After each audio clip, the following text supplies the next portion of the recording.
আপনারা দেখছেন আমি একটি পালন খেতে আছি, কিন্তু আমরা যে পালন খেয়ে থাকি এই পালনটা মূলত সে পালন না, এটা হচ্ছে বন পালন।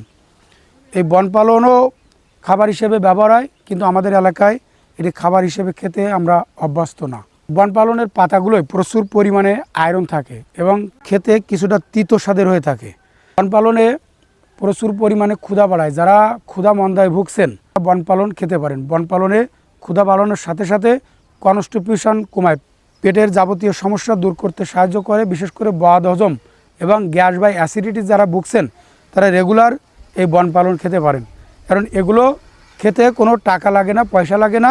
রাস্তার ধারে ব্যাপক পরিমাণে জন্মায় এবং এগুলো সাধারণত আমরা গরু বাছুরের বা পশু পাখির খাবার হিসেবে কেটে খেতে দিয়ে থাকি। আপনারা দেখছেন এর বীজ আছে, অনেক সুন্দর বীজ হয়।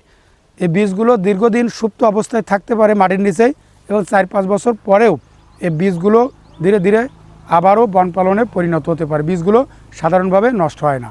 গ্রামের কবিরাজ এবং আয়ুর্বেদ যে চিকিৎসকগণ আছেন তারা এখনও এটাকে লেবার টনিক হিসেবে ব্যবহার করে থাকেন, শক্তিবর্ধক হিসেবে ব্যবহার করে থাকেন।